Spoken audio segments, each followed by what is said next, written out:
I'm John Batchelor. This is the John Batchelor Show. Syria, the civil war in Syria. Iraq, the state, blood and treasure. Its freedom purchased by the United States of America and its allies. But now, the Prime Minister of Iraq comes to Washington seeking military aid to sustain the state of Baghdad. This is a moving story. There are many more than two sides. Tom Joscelyn of the Foundation for the Defense of Democracies and Bill Roggio, they both keep the website Long War Journal. I begin with Tom. Tom, what does it mean that the national security apparatus in Washington is now declaring that Syria and Al-Qaeda in Iraq are a transnational threat? Translate, please. Well, this is a big, long-standing sort of dispute, I would say, or characterization within the Obama administration and certain intelligence officials to characterize Al-Qaeda in Iraq and Syria as the opposite of being transnational threats, as being local actors, as sort of being these organizations that are only interested in acquiring territory for themselves. That's how Obama himself referred to them in May of this year when he gave a speech at National Defense University. And Obama has a long history, going back to when he was a senator, even having a debate with General Petraeus at the time about Al-Qaeda's positioning in Iraq and claiming that they're not a transnational threat. They're the equivalent of a mafia that's just going to be a threat to Iraqis, but not really a principal concern for us.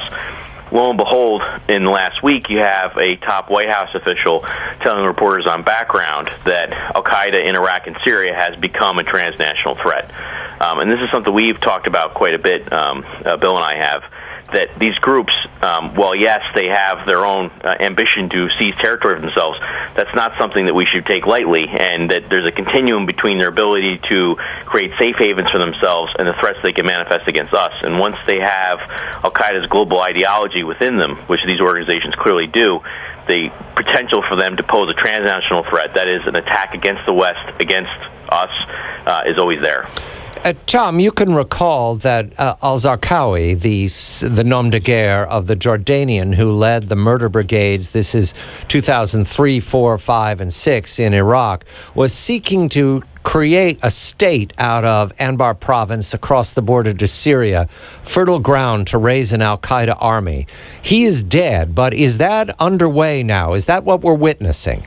It's very much underway, and it's actually, there's a direct parallel between our previous segment talking about Hakamullah Masood being killed, and how that's not going to stop the Pakistani Taliban from pushing forward, and Zarqawi being killed in 2006, and that didn't stop Al-Qaeda in Iraq, and now Al-Qaeda in Iraq and Syria from moving forward. In fact, Al-Qaeda's franchises there have had decapitation strikes against them a couple of times, and they keep moving forward.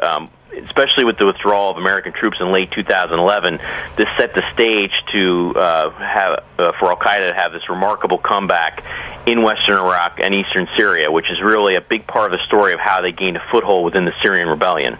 And they've now very much are acquiring territory. They have safe havens. They control towns, villages in Syria, and they're controlling territory in Iraq. In fact, there was a report just last week, or in October anyway, saying that Al-Qaeda is collecting taxes in Mosul. That's how much control of territory they have. Bill, you were last embedded. I remember talking to you at Mosul. You were in the Sunni part of Iraq. And at that time, was Al-Qaeda said to be defeated, nascent? What was the Al-Qaeda talk, that last embed? I think it was 2008, Bill. I'm not sure. Maybe 7. It was in March 2008. Al-Qaeda definitely was beaten back in Baghdad, in Anbar province, in Salahuddin, and in provinces in areas just south of Baghdad, and Diyala province as well. And Mosul was one of those last areas where Al-Qaeda still had a foothold. While I was there, a former Gitmo detainee actually carried out a suicide attack. Remember, it woke you up, Bill. It was nearby. The blast woke you up. Yeah, right. I mean, I was on the scene there about 10 or 15 minutes after it happened, because I was with an Iraqi military team. So they were quite active then, and Al-Qaeda was on its back heels, without a doubt, in northern Iraq, but they still held a foothold there.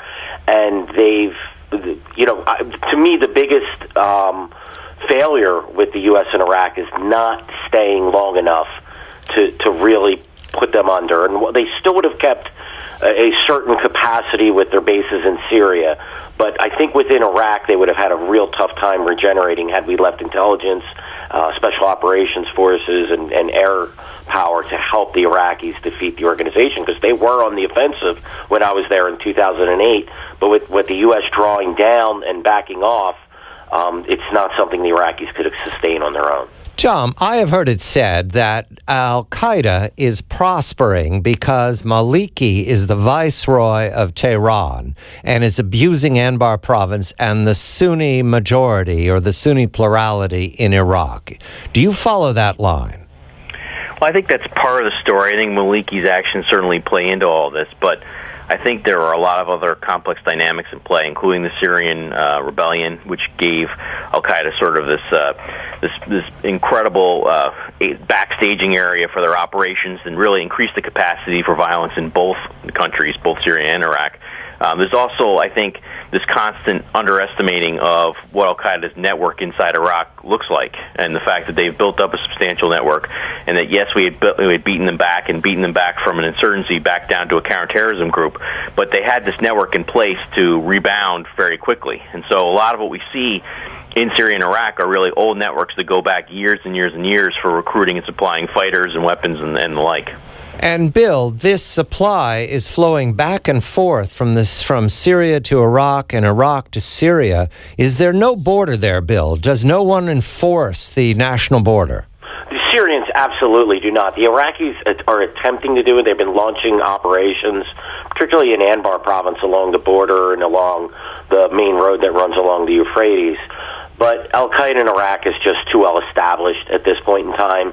And when the Iraqis do turn the heat up, they either disappear into the Iraqi desert, move north towards into Nineveh province towards Mosul, or they move across the border in Syria where the Iraqis are not permitted to go to attack them. Finally, Tom, an ironic question.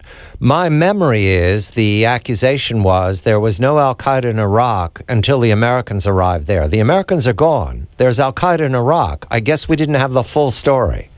Well, this story has been mangled. We don't have time in the 1 minute here before closing, but, Al-Qaeda's been there a long time. They were there before we got there in 2003. I can name the operatives and where they were, both in northern Iraq and Baghdad. It's a complicated story, but they've been there a long time. And the bottom line here is that they've had a plan for Iraq for a long time, and really we only got it right late in the war and now got it very wrong. And without an American presence, Tom, can we say that Maliki cannot hold off the rising in Anbar province? I don't think he can, and I think that part of the problem with Maliki is that he doesn't draw a firm line between Al-Qaeda and his other Sunni enemies. Yes, he's working for Tehran. He's not working for the people of Iraq. Tom Joscelyn of the Foundation for the Defense of Democracy's Long War Journal, his colleague Bill Roggio of FTD at Long War Journal. The war in Iraq is coming back, as you knew it would. I'm John Batchelor.